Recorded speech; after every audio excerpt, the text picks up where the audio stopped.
Hey guys, FilthyRobot here, bringing another guides, tips, and tricks video. This time we are talking about the Battle Brothers builds that I've used in my most recent Battle Brother builds. That's what I'm going to call them. So by now we're probably starting to see the release of the perk videos. This is kind of designed to be a companion guide to the perk guide videos.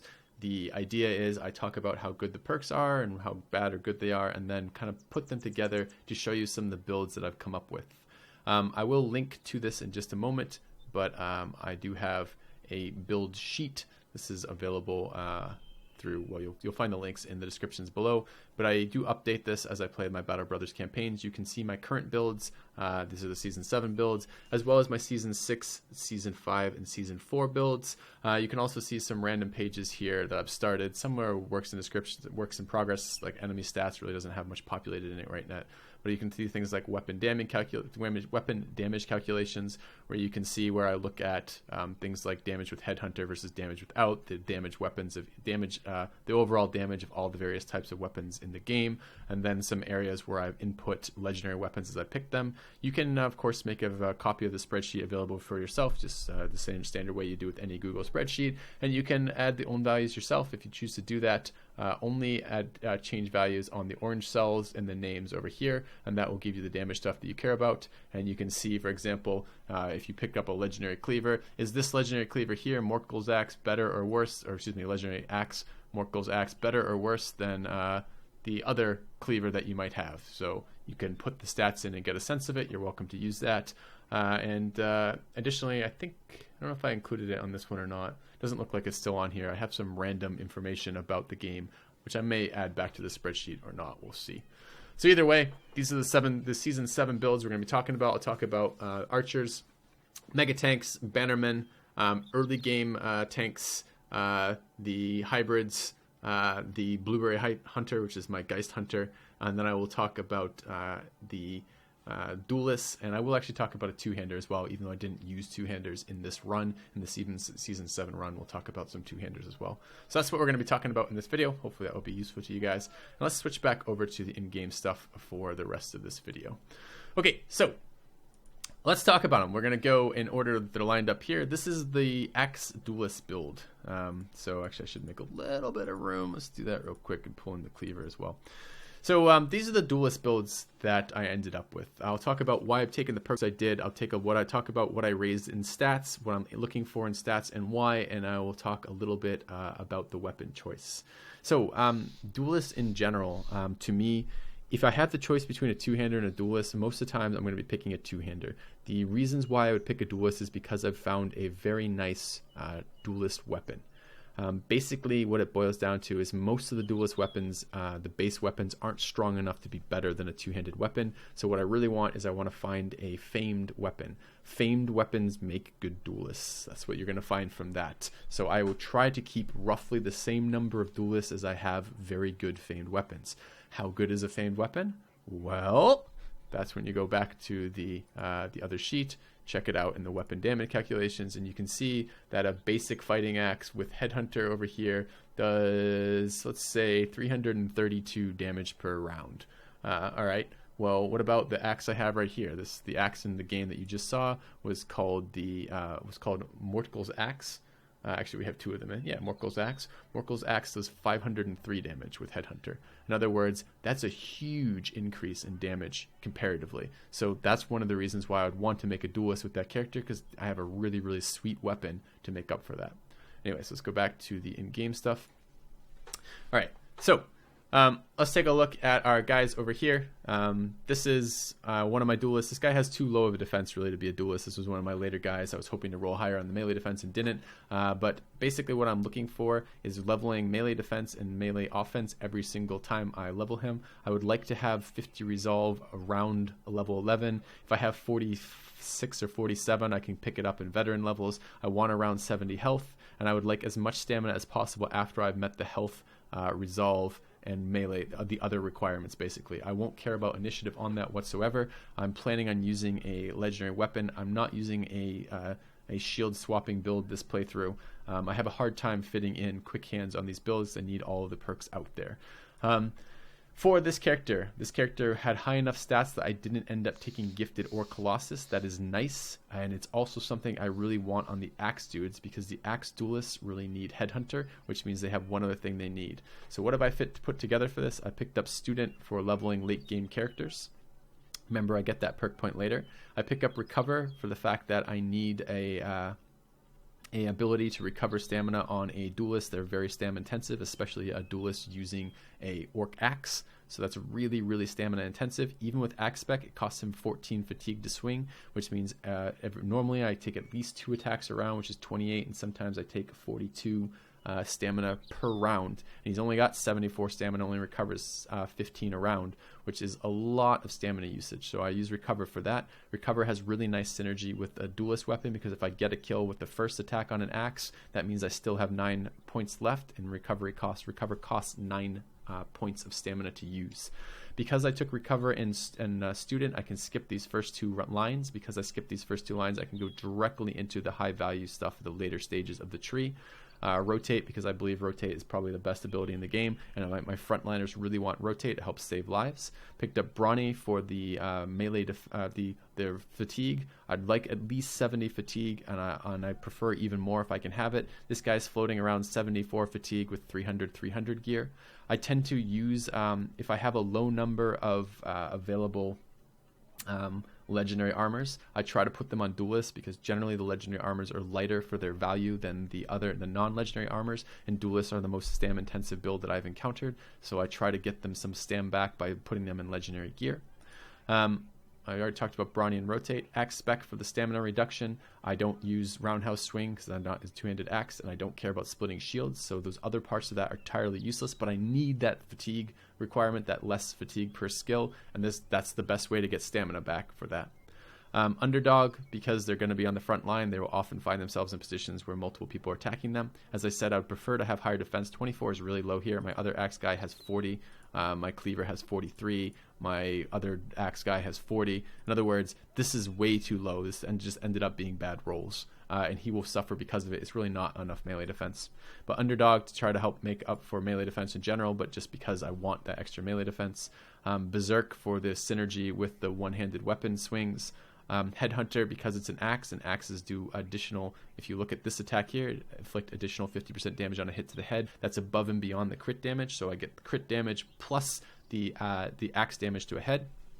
This is one of the primary reasons to use axes as a duelist ability. The other reason to use axes as a duelist is because axes have very good penetration values. That's a special axe. But a basic fighting axe has 30% ignores armor and 130 effective versus armor. Those two stats together are quite good. That's a fairly high amount of damage to pretty much any target you're going to face. We've also picked up Battleforged for the survivability with no shield and melee defense not being all that great. 40 melee defense, he's going to get hit a fair amount. I would really like those hits to be softer if possible, so Battleforged for that. Duelist because I want that extra armor penetration. What this means is this base value goes from 30% armor ignores damage on this weapon to 55% ignores armor, which is quite nice.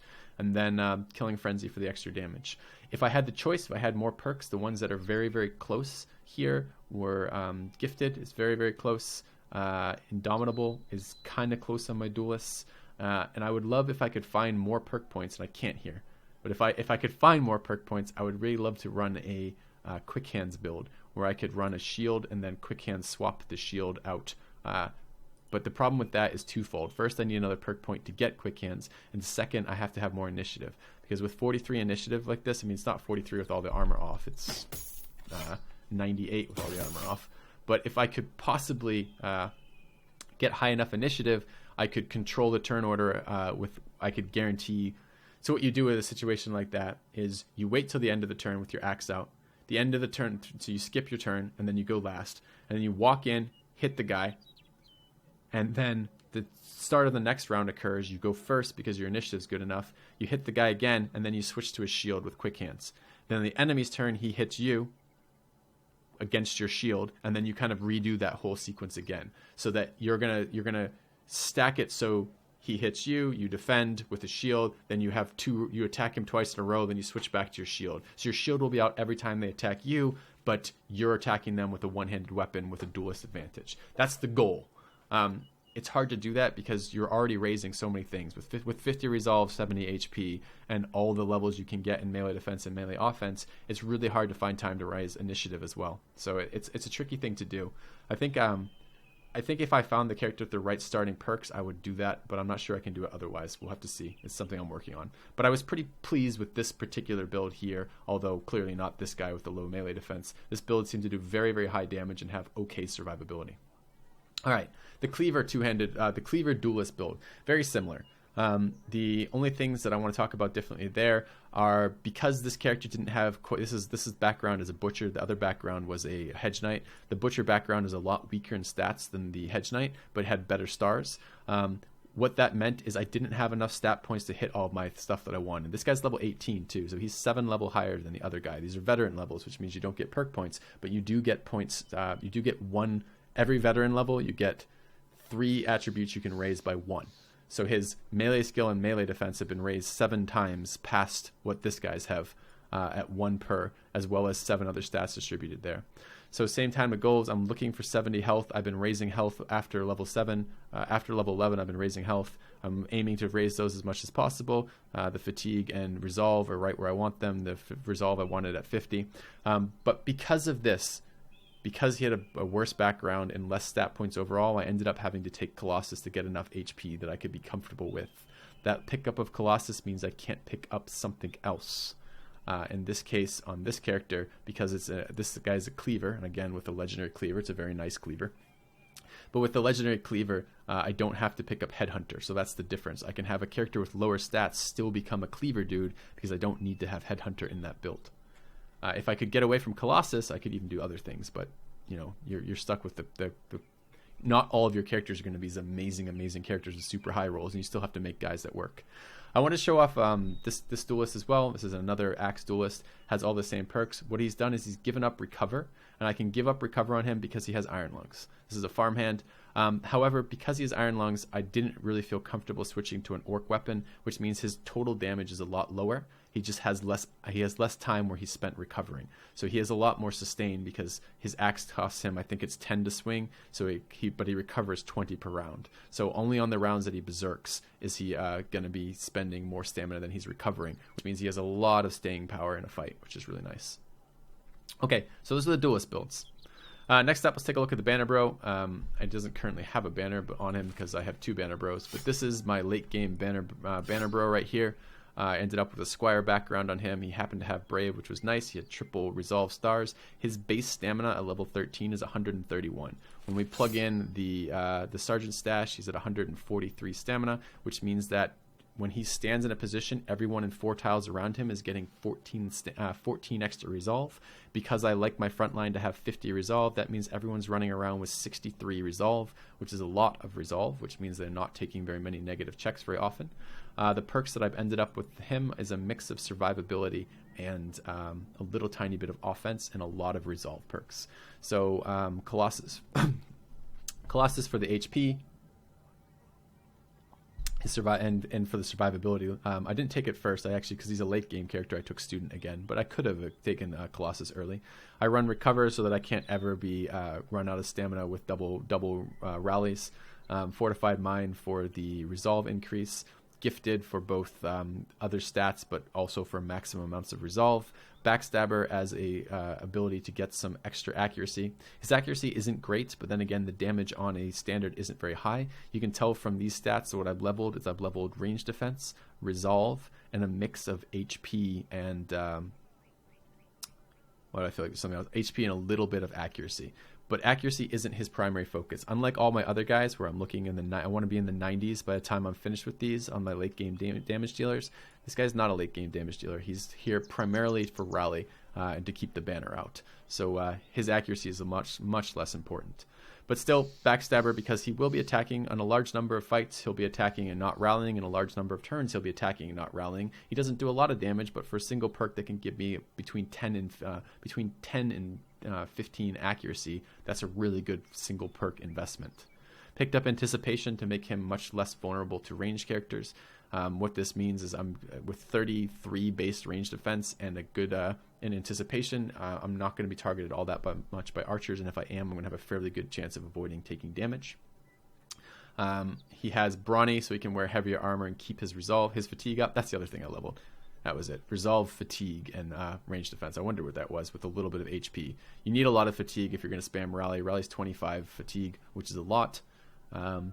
Footwork in case he gets caught by an orc or something like that, and Battle Forge for the survivability. Because he doesn't care about damage perks, this makes it a very versatile build. You could hypothetically pull out Gifted and Colossus maybe even, and move those around if you wanted to for somewhere else. But what I've found is that with the banners, I mostly want them there for rally. They're here for rally. They're here for that base resolve that everyone's getting, and that's what I care about leveling on them. I'd like to have him in fairly decently heavy gear while still having enough fatigue and not have him be targeted very often. All right, this next build here is my my Blueberry Hunter. This is one of my experimental builds for this playthrough. I really liked this build. This build ended up as an Adventurous Noble. Adventurous Nobles are going to give you fairly good offense skill, melee skill, fairly good base starting resolve, as well as really poor range defense and other things like that. They're an okay class. If you guys are interested, you can see the stats by background. If we go back over to here for just a moment, this page here has stats by background, which I've color coded. I'll talk a little bit more about that in just a second, but basically done some adjustments here. So these are the average values for any class. There is some variance inside the average value, so you might get a Swordmaster with higher or lower than HP than this, but this is the kind of medium value. If we come down here, I've made some adjustments. So these numbers over here represent let's see if I can say this in one go. Basically, I've looked at the average fatigue value and calculated a different score, which is the value above the average for each class. And when I looked at that, this is that value. So it's the difference, how much better a Swordmaster is. So if we look at any one stat, so if we look at a Swordmaster on fatigue, if the fatigue of a Swordmaster is like 80.5, the average value for fatigue is 96. So the Swordmaster is 16 fatigue below the average. So his score for this thing, if I add that together, is just going to be minus 16. And then I've adjusted that for the fact that fatigue comes in intervals of 4, and initiative comes in intervals of 5, while melee attack and melee defense come in intervals of 3. So I've adjusted that by putting a modifier so it doesn't overly weight fatigue or initiative compared to melee defense. And then I use that to make a summation of score to see which guys are the best for which stats I care about. So you can do this on your own. You can check all the math for yourself or do it yourself. But basically, I wanted to ask myself, if I have a man who I care about melee defense, melee attack, and stamina, which class has the best average melee attack, melee defense, and stamina combined? And when I do that, okay, so now I know who has the best for that. In this case here, on this particular row, it happens to be a Swordmaster or a Hedge Knight, for example, or the highest ones. How much better is a Hedge Knight than a Miner? I can look at those numbers and actually get a value out of that, so that I can pick the classes that are best going to reflect the stats that I care about for the builds that I want to do. So, all right, let's switch back again. So, our Blueberry Hunter, what did I care about? I cared about resolve, I cared about melee attack, and I cared about melee defense. Those combined made it so what I wanted to get was a Adventurous Noble if I can. I got lucky. I rolled Disloyal. Disloyal is a great perk. It means that all the fights where I'm not fighting Geist, he doesn't care if he sits out, which is great. The build here, the goal of this guy is he splits off from the rest of the group. He waits for the first rounds of zombies and fallen heroes to get on top of my front line, and he kind of walks around behind them and kills all the Geists who are sitting there screaming at my guys. It's a dangerous job. I've gone with 92% nimble, so 92% of the time he'll proc nimble. Because of that, he doesn't wear anything that takes fatigue. He's wearing a Witch Hunter's hat that has no fatigue, a leather tunic that has no fatigue. He's using a Goblin Skirmisher shield, which gives him 10 melee defense, but only costs him 4 fatigue. And he's using a dagger, which costs 0 fatigue. So he has a 92% nimble chance. If I had a guy who was also strong, I could actually have 100% nimble on this build, which would be friggin' phenomenal. That'd be the dream. I've run Colossus for HP. I've leveled HP, melee defense, and melee attack with some resolve. I think I already said that. Fast adaptation, because with a dagger, you're attacking many times. You can attack up to 3 times a turn. Geists have fairly good melee defense, and the goal is and it only takes 1 shot to kill a Geist. You don't have to do damage to a Geist, you just have to hit it once to kill it. So Fast adaptation, so he can swing multiple times and build up attacks on Geist. Colossus, so he has a shit ton of health versus Geist, who are hypothetically only doing half damage to him, so he can survive a couple Geist hits without taking wounds, and hopefully not get one-shot by fallen heroes. More on that later. Pathfinder, so I can move around quickly on snow and rough terrain, so I can get to the Geist very easily and not get trapped by zombies or other things that chase me. Recover, in case I run out of stamina. More on that in just a second. Fortified Mind, because he's going to be all by himself. He wears the trinket, so he's immune to the fear. I don't have to individually resist the fear, but I do have to resist resolve checks from people moving next to me, and I find high resolve is very nice for that. Gifted, because I'm trying to min-max both his melee defense and his melee skill. And if you look at this, this is 41 melee defense, which really isn't bad considering he's wearing a shitty shield. That's pretty good. Dagger Mastery for, I actually cared about it here, not for the fatigue. I cared about it because I want to be able to have a lot of mobility while still getting a lot of attacks. This means if I'm stationary, I get 3 dagger attacks per round. And if I'm moving, I can move quite a lot of distance and still get 1 attack off, which means I can run at Geist from very far distance. Lone Wolf, because he's one of the few character classes I've ever found that actually allows him to be by himself regularly, which means he gets a 15% bonus to all the stats I care about. Resolve, melee skill, and melee attack versus Geist, which is great.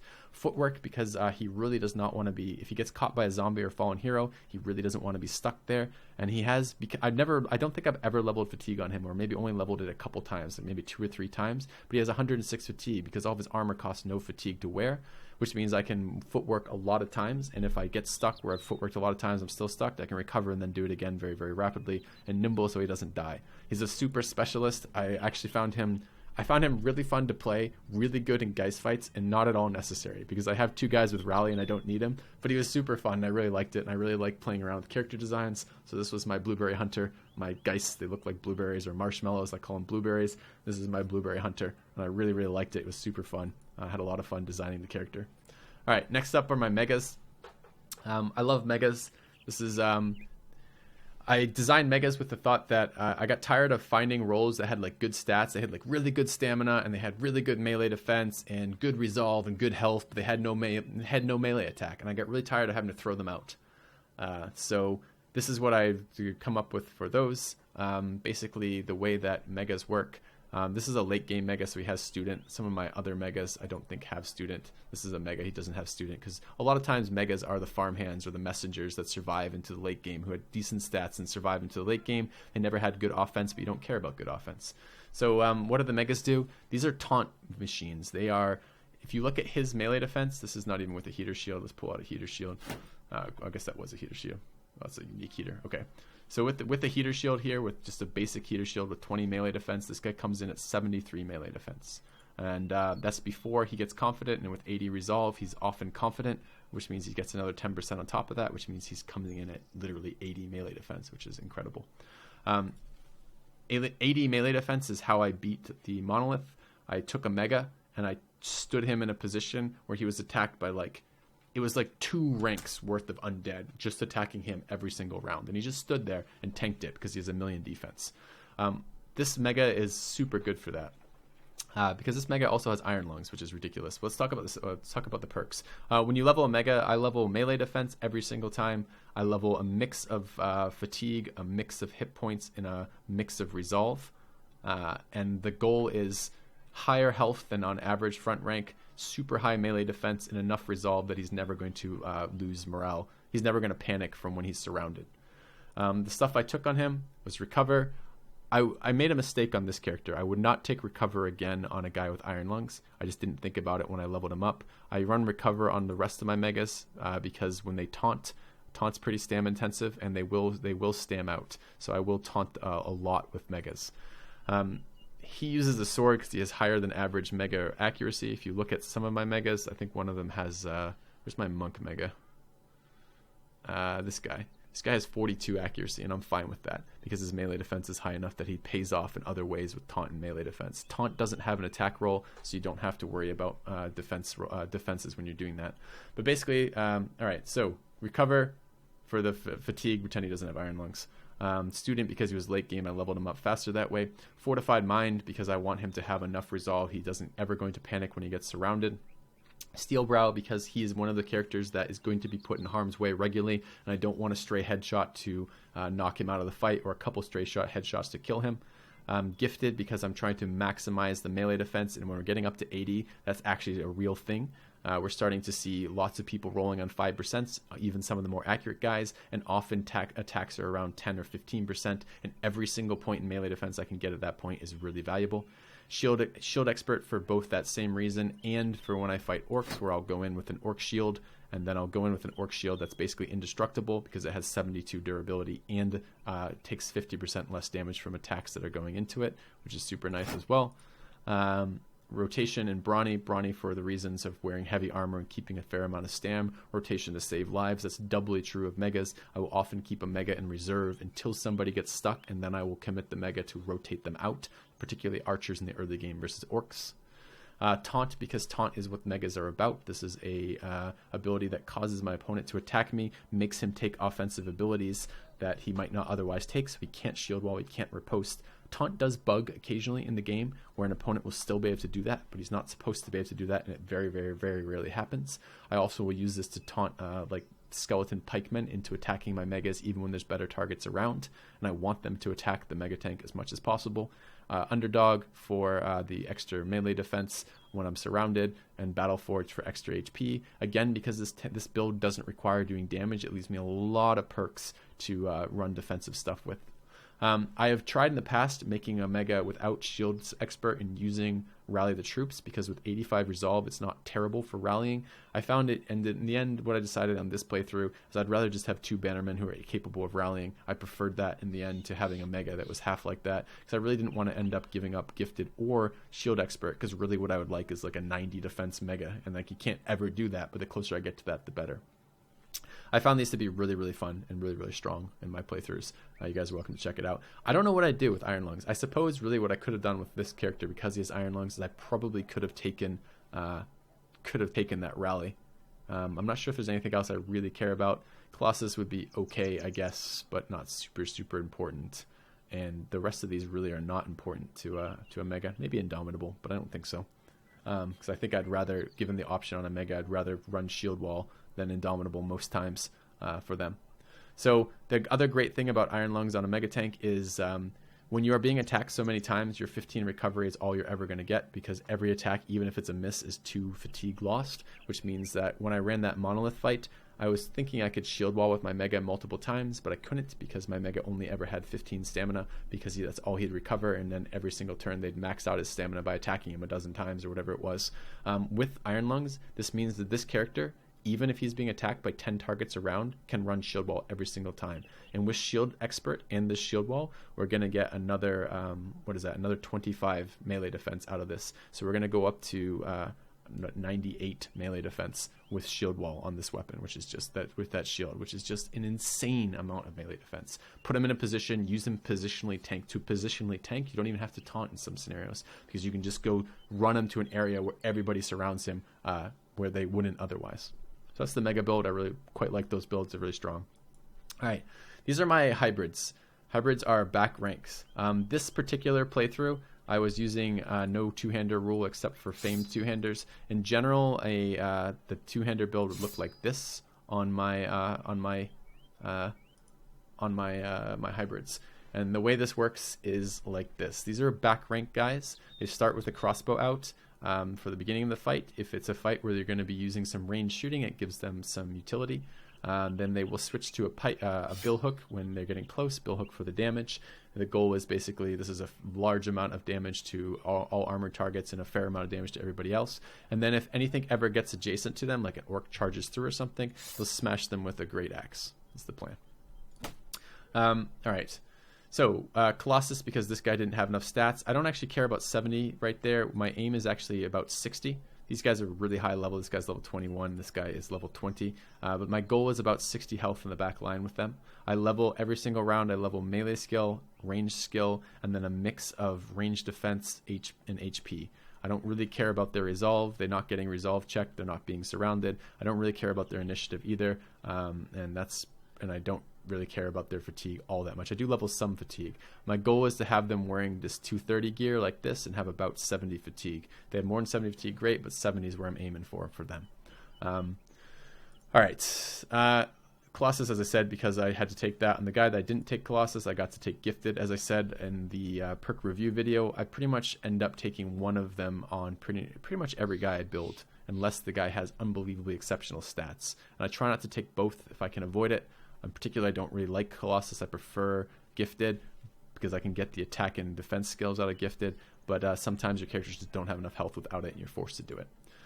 Bags and belts, because carrying around a great axe, a bill hook, and a shield is really a ton of fatigue. This, if I didn't have bags and belts here, this would be -10, -17, -23 fatigue on top of what I already have here, which would be super painful.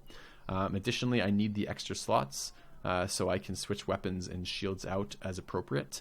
You could run something like this instead if you don't care about the dagger, so that you have a 20 defense shield if you get stuck in melee, and a 25 if you're using it for ranged. I've been using ancient tower shields as kind of a catch-all. They're 20/20s, which isn't perfect versus either of them, but gives me a little bit more flexibility. You can also run a net in here if you're fighting orcs, or an acid flask, or whatever else you like in that area for this. I really like the utility of a character with quick hands and bags and belts, especially when he's in the back line, so he doesn't have to worry about being threatened as much, so you have some options of what you can do for the maximum damage. All right. I ran student on this guy. The back rank for leveling, I'm fine with that. It's just really my early front ranks that I don't run student on. In the late game, when I'm leveling guys, or when I have a guy who's not going to be directly in the front line, I often run student just for those faster to get to level 11. Quick hands, because he's constantly switching weapons. He switches weapons and shields almost every single round, and quick hands lets him do one per round for free on that. Backstabber we've already talked about. Even with 104 accuracy, I still like Backstabber, because the goal for this character is I want him to be able to hit somebody consistently through a shield. I've already made the decision that I think killing shields is ineffectual. It takes too much stamina and too much time. I don't have an opportunity then to avoid that shield. If I'm going to have to hit a shield, so be it. I want to hit it accurately, and I want this guy to hit 100% of the time he's attacking. Can't do that. The cap's 95, but the closer you get to that, the better. With 104 and Backstabber, he often rolls on a 95 on targets, which is what I want him rolling on as much as possible. Anticipation, because I am raising range defense on them. The goal for level 11 is 20 range defense on the back rank, so this was probably only level 20 before I hit, maybe it was like 21 or 22 before I hit the extra veteran levels. And the goal is with 20 range defense and anticipation and a shield I can pop out that has 20 range defense on it, I'm fairly resistant to range fire in the back, which is what I want to have. Crossbow mastery, because of the extra damage on it, as well as the fatigue, so that I can still have some staying power. These guys are useful for a ranged fight for a while before they fatigue out, and and this helps them reduce that time, or rather increase the amount of time they can stay in a ranged fight to fatigue out, before they fatigue out. As well as just, I like the damage on it. It's just a pure damage upgrade on a weapon. The other thing is it influences the enemy AI behavior based on the number of range, not only the number of range guys you have, but also the positions they're in. So in other words, how far they can shoot. So if you have a bunch of guys on high ground, your opponents are often going to consider you to have better range stuff and will charge you. If you have a bunch of range guys in general, your opponents will often assume that you have the better range stuff and will attack you. If you have less range guys, they often won't do that, and that's at the start of the fight in general. They calculate it each round, so as you kill more of their archers, they're more likely to charge you. But having a couple extra guys with crossbows counts. So if I have two of the hybrids and 4 archers or something like that, the enemy's looking at me and seeing 6 range guys, even if this guy only sometimes uses range skills. All right, what else?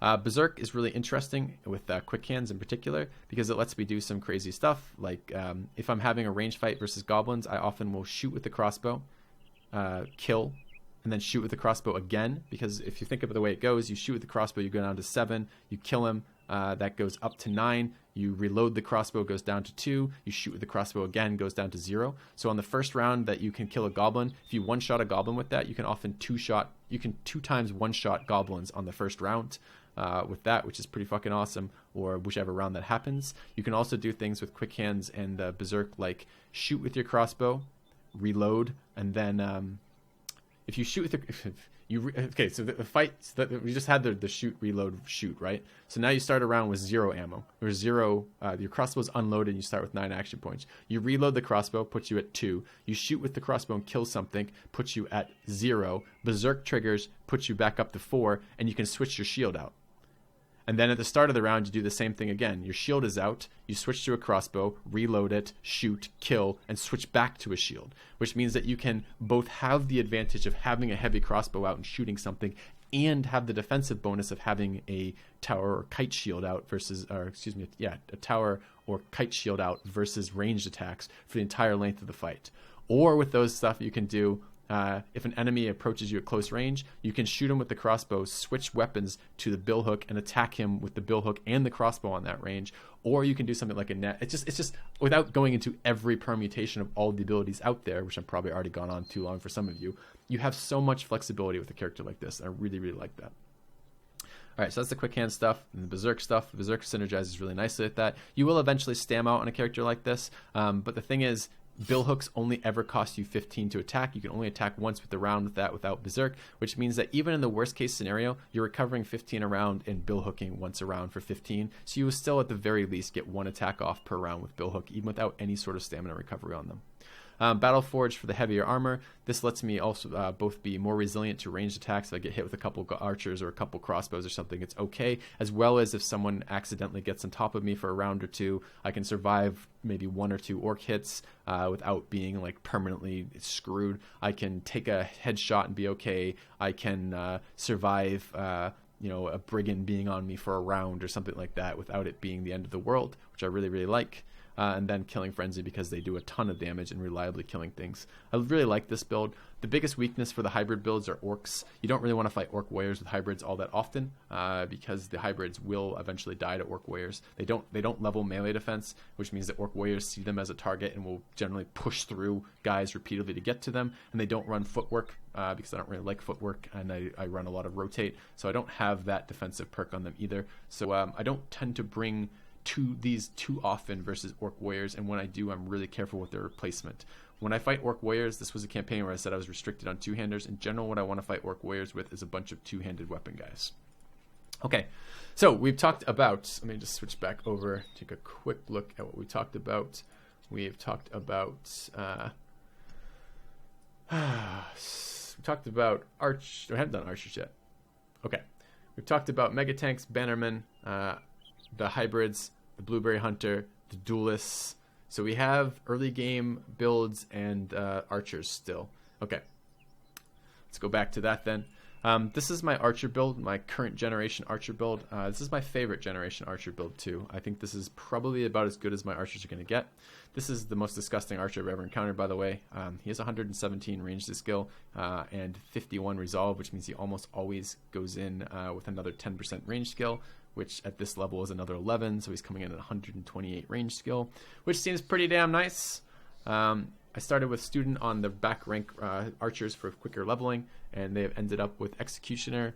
Talked about this skill in the past, but basically it decreases the likelihood that I'm gonna need an extra shot to kill a brigand or a brigand archer or a goblin.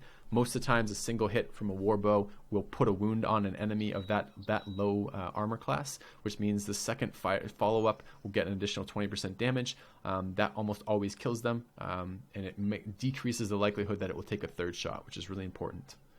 Executioner, and we just talked about, Bullseye, because I care about which target I'm hitting with an archer, and this is the best accuracy boost to do that. Gifted, because I care about maximum archer range. These guys really, you can see that guy's exceptional. He's at 117. My other archers are at 107, which is still really good, but 117 is really, truly exceptional. But it still doesn't matter. He's still shooting at like 60% versus goblins. It still needs more accuracy to reliably hit goblins with anticipation, and I still care about that. Gifted for the extra stats. When I level archers, I level range skill, range defense, a mix of fatigue, resolve, and HP. My goal is to get archers at 60 HP when I can. So this guy is just a lot of levels above level 11, so his stats are inflated from the additional stuff on that. Anticipation for the range defense we've talked about. This is just the most reasonable way to get range defense I can come across. bow mastery for the fatigue. My archers do fatigue out eventually. They have good fatigue. I really recommend the hunter background. Again, if we go back to the stuff over here, you can see that I've started on some of them to add these numbers beneath the builds. This is, I already talked about this at the beginning, this is when we look at the stat calculations by background, this is the cumulative stat effects of that. So in other words, for this, how I would read this is I've weighted ranged attack and ranged defense twice as valuably as anything else, and then I've rated stamina at 1 times the value. This is what I'm looking for. If I'm looking for a class that has ranged defense and ranged defense ranged attack and ranged defense weighted very heavily, and stamina weighted something good, and the other one's not weighted at all, what classes best fit that? Well, hunters are by far the best, sellswords are the second best, squires are the third best, and I can see from this right now that a sellsword is 50% better than a squire, and I can see that a hunter is basically another like 30% better than a sellsword on average for stats. So that lets me say that when I shop for an archer, when I go, I want an archer, who am I going to pick up? Well, I can go decide that mostly I want to recruit hunters, sellswords, and if I have to, I'll recruit some squires, for example. So what that means is that I end up with characters like this, this is a hunter background. He rolled nicely on his range skill stars, but also nicely on the base value with that. And he's got a ton of stamina, a ton of range skill, and a ton of range defense, which is exactly what I want in an archer. As I said, I will stam out on these archers eventually, but archers have some serious staying power with 108 fatigue. It means I got a lot of rounds before I do fatigue out on that. We've taken bow mastery to also reduce that, as well as getting the extra range. Taken berserk because berserk on archers is amazing with the extra attack. Taken headhunter because, as I said, headhunter is another one of those skills very similar to executioner that is going to make it take less hits to kill targets that I care about, as well as give me sometimes the time. So it might make the difference between hitting a guy twice as opposed to 3 times to kill him, because I'm going to have that extra chance at a headshot, and the headshot has a critical damage on it. I've gone with nimble and steelbrow because of survivability issues. The coif is really not enough defense to live any sort of long life. I can put heavier body armor if I want to, but every increase in the weight of the body armor decreases the percentage nimble. This guy's at 53% nimble, which isn't all that much. About half the time we're going to trigger that, but it does give him a couple extra shots, especially if it happens when he hits the head. So I've done both steelbrow and nimble to give him more really effective hit points in the areas where I'm worried about. Hopefully between his massive range defense and those 3 defensive skills, anticipation, steelbrow, and nimble, I can keep my archers alive. That's the game plan, and that's been very effective in this playthrough. I've done the last playthrough I didn't run nimble on my archers, and I found it wasn't quite enough anticipation plus steelbrow. I was still sometimes getting in scenarios where it was a little bit sketchy and my archers were merely going to die. And then finally killing frenzy for the extra damage on kills. Archers get a lot of kills, so this happens to be a lot. I don't run daggers on my archers because I don't level melee skill. And this guy happens to have a decent melee skill. All of them do because they're hunters, and hunters and sellswords both have pretty good melee skill. So I guess I could run, for example, a goblin mace here would be okay, so they could switch to a mace and perhaps have a chance at stunning to get away or something like that. But in general, I just run a shit ton of arrows because I will let the archers do that. I often use 2 packs, and I occasionally will use part of a 3rd pack, but it might be worth considering one of the Goblin Shaman maces, which only weighs like 2 in your inventory, for a chance to stun and run. I just don't like rolling on 50s and 60s, and it's going to be even lower after you look at the enemy melee defense. I run dogs on them for this sake in case something gets in melee. It gives them a likelihood that the opponent will attack the dog. It's kind of an emergency last resort style thing. And of course, war bows. When I look at armor for archers, this is, if I have no legendary and nothing else, this is kind of the armor I would choose. I'd choose a 130 plus a 90. The goal is to get over 50% nimble but still have some reasonable HP. But if I have access to legendary gear like this one, I would do that here because this gives me up to 60% nimble. So it's a little bit less armor on the chest, but that little bit of extra or less armor on the chest is going to give me even more nimble chance. And this is actually the sweet spot right here. This is what I think reliably you can do is go run down some 140 mail. 140 mail is pretty damn light with a lot of HP. For 140 compared to 13 fatigue is amazing. If we look at, I don't think I have any 150 mail on right now, but if we look at this one, this is 14 fatigue for 130, and this is 13 fatigue for 140, which is just a great deal. So he's sitting at about 53% nimble. So that's kind of what I'm doing with the archers. All right, let's talk a little bit about, this is the early game stuff I used, my early game spec, and I want to talk about this. And there's another variant of it, which was here. So let's talk about these two guys. All right, so last class to talk about for this particular playthrough. Oh no, we got two-handers too. We're going to talk about two-handers too. All right, so sorry, 2 more classes to talk about. Let's do the two-handers. That should be a relatively quick discussion. Okay, two-handers. You can check the stat sheet if you're looking at what you want for that, but for two-handers, Hedge Knights are very, very strong. You're looking for a mix of fatigue, melee skill, and melee defense. If you can get the stars associated with that's good. Again, I want 50 resolve on my front line and 70 HP on my front line if I can. I would like at least 70 fatigue, and I'm happy to go higher, especially on like a two-handed sword, for example, where you're using a lot of stamina.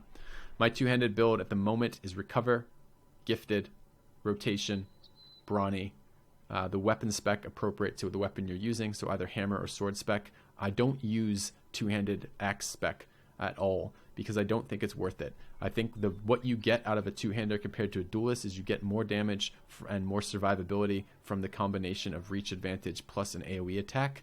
And the AoE attack on a two-handed axe is almost impossible to use. The two-handed axe is also the best single target attack damage in the game before legendaries. So using a two-handed axe as a single target thing makes a lot of sense, but I don't think it makes building a specific guy to single target DPS like that. I think the legendary duelists do it a little bit better, and I think it's better on like an option. So I do use a lot of two-handed axes, but I use them on hybrids to have that backup. And if this wasn't this playthrough, I use them on my front line too. I'll often run a two-handed axe like this on my kind of like my early two-handed guys who don't have great stats for backup damage. Okay, going back to this two-hander.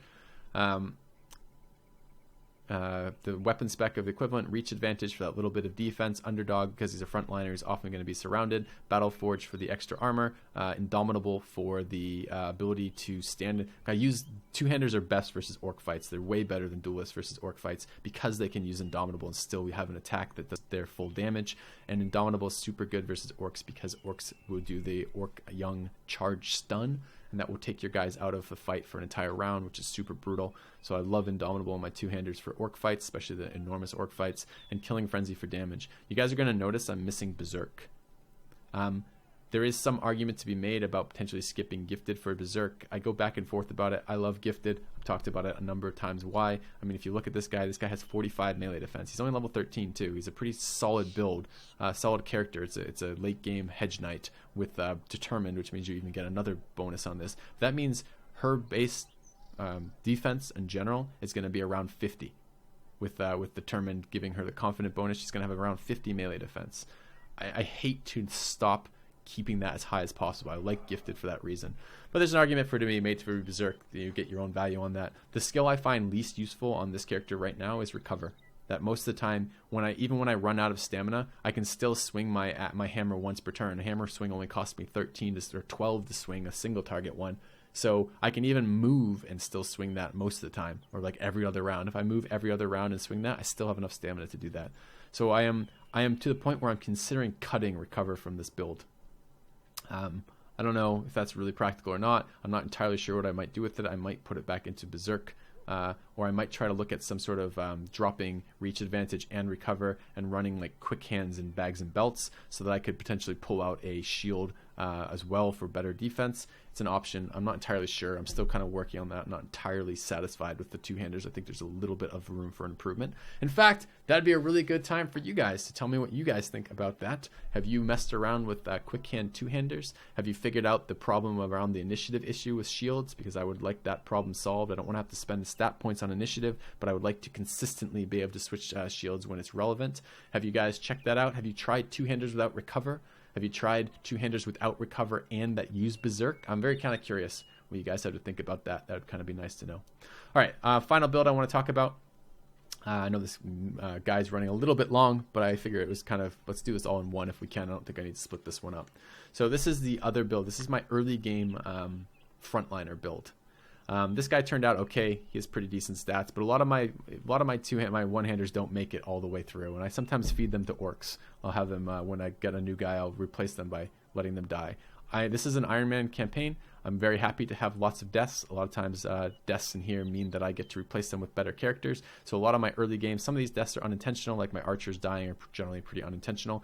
But a lot of times I'm losing guys and I'm okay with them dying because they've reached the point in the game where their stats were good enough for the early game but aren't good enough for the late game where I'm recruiting all these high level, high background stats. So these guys, you can see this is a farmhand and this is a squire. These aren't particularly...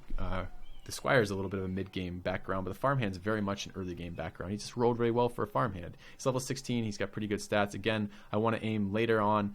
For a farmhand, you're probably not getting 50 resolve, but I might aim for 45 resolve, 70 HP, 70 fatigue after wearing the top gear armor, and as much melee defense and attack as I can get. Leveling melee attack, melee defense every single time on these guys with a mix of fatigue, health, and resolve. I use the early game frontliners as one of two things. I either use them as a mace, and this is because I'm not using two-handers in this playthrough. This is the only reason why I have hammer spec. I would probably use them as mace flail or mace spear in the early game. And the reason for that is in the early game, you can be overrun by zombies. It is sometimes nice to have a spear spec. It also helps you deal with some of the orc young in the early game when you don't have guys in armor capable of dealing with that. And the maces are good all the way through the game for stunning and controlling high value targets that do high amounts of damage, like sergeants, like enemy hedge knights, like any bandit leader, basically stuff that you might need to stun a couple times so it doesn't do a ton of damage to you when you can't survive it, but you probably want to knife them down a little bit later. I've talked about maces in the perk video. I really like them for the stun effect, and Mace Mastery makes them very good. I'm not too worried about the overall damage of this character. I might, for example, run a two-handed axe in the inventory if I'm fighting orcs with this character, but I wouldn't really want to bring this character on an orc fight if I could avoid it too much. I don't really care about the quick hands on that either for this. This is just, in some scenarios, I might want to do something like that. So what are they running? They're running fast adaptation. Running fast adaptation because I want my maces to hit as consistently as I can. I ended up taking Colossus on this character because they didn't have enough HP, and I didn't want to give the stats to HP because I wanted to give the stats to melee skill, melee defense, and fatigue. So the Colossus allows me to get stats at the cost of a perk point. Recover because maces kick me. Maces and flails, which would be the other thing I would use in the early game on this character, take a ton of fatigue to use, as does spear wall repeatedly, and having recover is very, very valuable. Ended up with gifted because I took this at the end because basically there's no other point that I really wanted. I could have taken shield spec instead. I don't like to take Colossus and gifted. It might have been a mistake here. If you look at this character has Colossus and gifted, but I gave up fast adaptation. I probably would end up taking just one of these and keep fast adaptation and put gifted into shield spec if I did this character again. Brawny and rotate for those reasons. Rotate to save lives, brawny for the extra stamina. The mace spec because I want the discount on stun as well as 100% chance to stun. I wouldn't take hammer spec. This again was because this was a no two-hander playthrough. Instead that would be flail spec so I could have the early game headshots versus brigands to farm their gear, or alternatively spear spec to help with the early hordes of undead when I don't quite have enough two-handers to deal with that. A two-hander build really requires more stat points than a frontline build, so you're going to have more frontliners early and then more two-handers later. Underdog because of the positioning, so you can deal with being surrounded and taking a bunch of damage without dying, or rather taking a bunch of hits without dying, and Battle Forge for the additional HP. All right, guys. Hopefully I've talked through my builds to an adequate degree of understanding why I've chosen what I've chosen and what I've leveled. It's a little bit hard to talk about the stuff I could have taken in here. There's going to be arguments for lots of things that I could have done in here that I didn't do, but they all are an argument that says you could take this perk for dropping such and such a perk. And I can't do every single perk with that with all of these builds and still finish this video in like the hour that I did that video, and it would be like a 4-hour video or something like that. So hopefully this was useful. Hopefully this was a fun conversation. I'd love to hear the builds that you guys have come up, especially the stuff that's really different from my builds, or like, you know, maybe you have a duelist and your duelist always runs, I don't know, dagger spec. Okay, if that's a thing, I want to hear about why that is. Like, if it's something that makes your build totally unique from anything totally different than anything I've talked about, I would love to hear about it. Please let me know in the comment sections how that is, and feel free to post builds and stuff that has worked for you, the fun stuff that's going on. And as always, thanks for watching. Oh, I just want to say one more thing just before I go, which is that right now, when I release this video, right now, when it's first come out, I think it's season 4 on my YouTube for Battle Brothers. I have there's a bit of a delay between when I record these and when they're being released, and we have a large backlog of Battle Brothers. Season 5 was a short competition run that I won't be releasing on on YouTube. It just wasn't long enough and interesting enough to release. But both Season 6 and Season 7 were really good, and my builds are evolving over time. So you might look at Season 4 and be like, well, he's using all this shit that he trash talked in these other videos. You know, he's using stuff that I don't understand. He says it's bad in one video and then uses it in Season 4. What's going on? It's probably because Season 4 was part of my learning experience. That Season 4 and Season 5 and Season 6 and even Season 7 have continued to inform my decisions about what I think about the various perks and the various builds. And I keep refining my builds over time and keep finding better ways to do the things I want to do. So all of this is a work in progress. These videos, the perk build videos and the character build video that I just did here, are going to be the most up to date as of Season 7. So Season 7, anything past Season 7. So if I did a Season 8, that would be more up to date than the perk and build videos. But as it stands right now, the perk videos and the build videos are going to be the most up to date of what I think about the various perks in Battle Brothers. So that hopefully will put to rest any questions about why is he using this shitty build in Season 4, because I was testing it out and seeing how these things work together. Anyways, guys, thank you for watching. I know this was a long one. Cheers for sticking with it. Please let me know in the comment sections what you think about it, and I'll see you soon.